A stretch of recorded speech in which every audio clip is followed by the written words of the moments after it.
Hi, everyone. Welcome to today's session.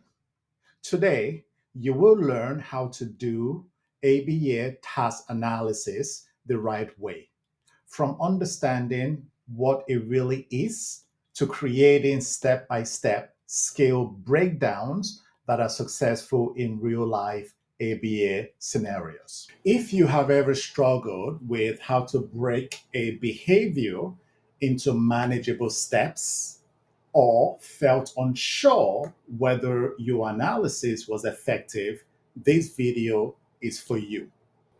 But first, here is the situation. Too many ABA professionals that we have seen, they assume an ABA task analysis is just a list of steps. Some ABA professionals make the mistake of diving right into teaching a skill without first breaking it down into its smaller components. They might try to teach tying shoes all at once, leading to frustration for both the learner and the instructor. This is where a proper ABA task analysis comes in. It is really the key to going from something that looks like a daunting task to a learner into a series of achievable wins. Without the right ABA task structure and as well as clarity and chaining method, your ABA task analysis may confuse the learner instead of helping them. And when that happens, this often leads to a costly ABA task mistake. So, what is ABA task analysis? ABA task analysis is the process of identifying a complex behavior and breaking it down into small, teachable steps.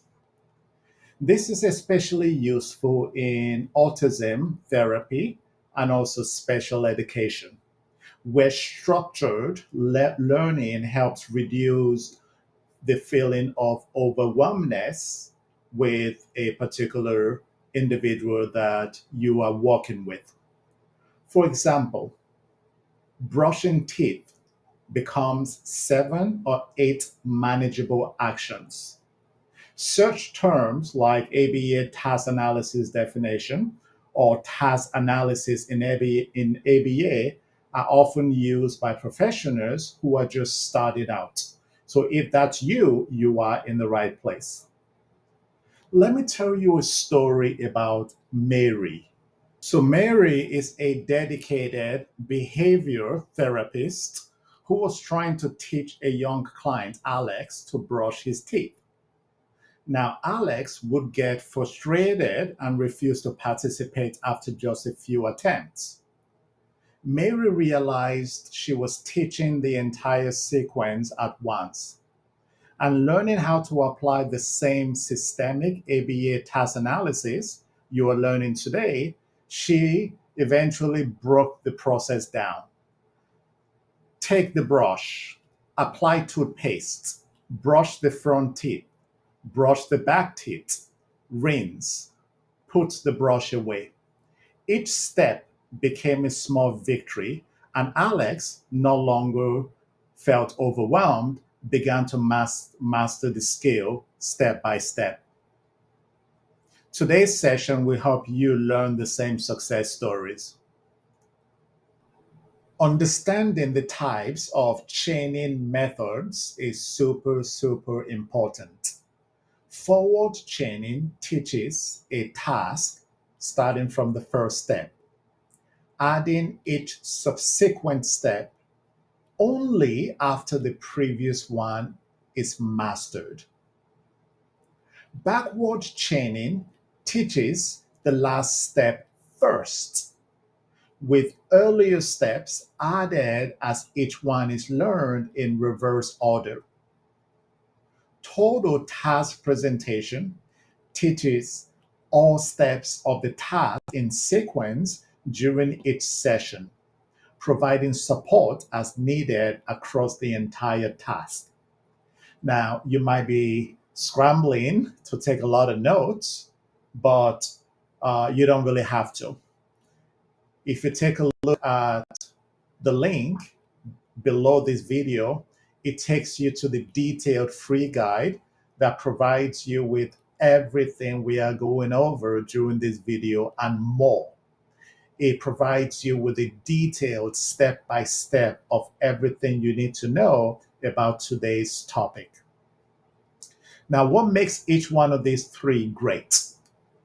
Let's start with forward chaining. Forward chaining is great for building momentum gradually. It helps the learner to master one step at a time. That reinforces success as they progress from start to finish. Well, what about backward chaining? What makes backward chaining great? Backward chaining is great for confidence building. Why? Because the learner experiences success by completing the finer, most rewarding step right away. What about total task presentation? What makes that one great? Well, total task presentation is great for learners who can handle multiple steps with some support. It gives a full view of the task and promotes proficiency across the behavior chain. Total task presentation is not going to be for every client, and it's not going to be for every situation. Backward chaining is not going to be for any situation or for every client either. Forward chaining is a similar thing. It's not going to be for every client or for every situation. What I'm trying to emphasize here is this: based on your understanding of your client, you have to choose the method that meets the learner where they are for that particular situation. Let us talk about best practices on how to observe and plan for ABA task analysis. Before writing your ABA task steps, watch the behavior in real time. That is your baseline. This is how you avoid copying generic task lists of the internet. One of the most overlooked areas, especially for new ABA professionals, is skipping the observation phase. But this step ensures your task analysis matches your learner's environment, skill level, and needs. This is really the foundation. For the next slide, we want to talk about a real live example. This real life example is what we call handwashing task analysis. So we have Carolina, an RBT. Carolina struggled to get her client Alex to wash his hands. Alex would freeze up. Alex would freeze up after he hears turn on the faucet. Why? Because Carolina did not at that point in time has not broken it down far enough for Alex. Once she rewrote the task analysis, adding steps like reach for faucet, grip, handle, and so on, everything clicked for Alex. Task analysis ABA example is a top search term that we have seen again and again because people, a lot of ABA professionals, they want real examples like this one. And it is breaking things down to these minute details that really makes your sessions successful.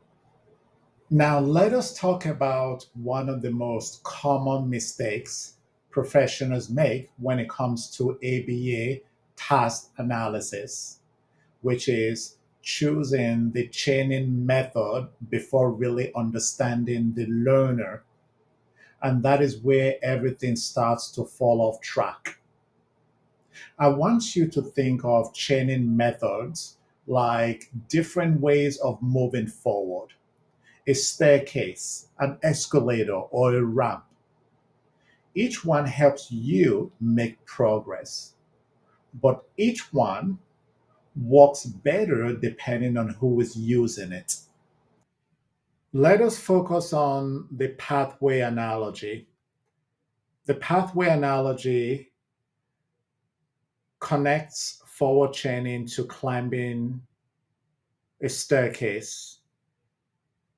It compares backward chaining to using the escalator, and it compares total task presentation as using the ramp. Let us do a deep dive with what we mean by forward chaining is like taking the stairs. And then we have backward chaining, which is like taking the escalator. The learner gets to complete the final step of the task right away, often the most satisfying or rewarding part. This method is powerful for building confidence fast. Imagine a child making their bed. Instead of teaching them to pull up the blankets and fix pillows in order, you do all the steps for them except placing the final pillow. Instead, you ask them to be the ones to place the final pillow. And doing that allows them to feel they've accomplished the entire task. Even though you were the one that did most of them, they feel accomplished. That sense of completion boosts motivation. It increases motivation. The third option is total task presentation, which is like you take all the steps at once. So basically, running up the ramp. But it is not something they do on their own. You are teaching all the steps at once, you're providing help wherever it is needed. Something to keep in mind is this: total task presentation is effective if the learner already knows some parts of the task or can tolerate longer instruction blocks. For example, if a teenager knows how to brush their teeth, but they forget the sequence, then total task is ideal. You guide them through everything each time until it sticks. The important thing is this: match the method to the learner, not the other way around. Always start by observing. Can your learner follow a sequence? Do they shut down when overwhelmed? Do they light up when they finish something independently? Your answers will tell you which path to choose. Also, remember that your first choice doesn't have to be your final one. What do I mean by that? If you start with forward chaining, but you notice that the learner is not engaging with you, switch to backward chaining. Flexibility is part of the process. And lastly, no matter which method you use, always match it with the right prompts and positive reinforcement. Success in chaining doesn't come from the method alone. It comes from how you support the learner through each step. So once again, staircase, escalator, or ramp, each one works. The real question is which one works best for your learner right now.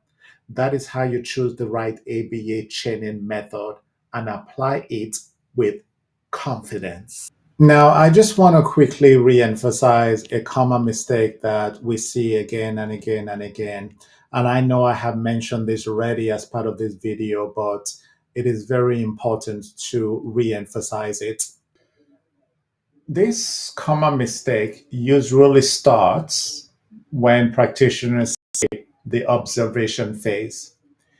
Instead of watching the learner and seeing what they actually do, they grab a pre made task list from the internet or from a colleague and they try to make that work. And when the learner struggles, the assumption is often they are just not ready, when in reality, the ABA task analysis is the problem. Professionals who get successful results, they take a different approach. They observe first, they build their task analysis based on real behavior, not a standard template. They know that what worked 2 weeks ago might not work today, and that's okay. True mastery comes when your task analysis reflects the learner's current situation, not an ideal version of how the skill should look like. That flexibility is what separates effective practitioners from the rest. If you found this helpful, you are going to love the full free article. It is packed with step by step tips, real life examples, and that free checklist that I mentioned at the beginning of today's session. That free checklist will help guide your process. You can download it directly from the link below. And don't forget to check out our other videos covering behavior plans and other behavior types of content.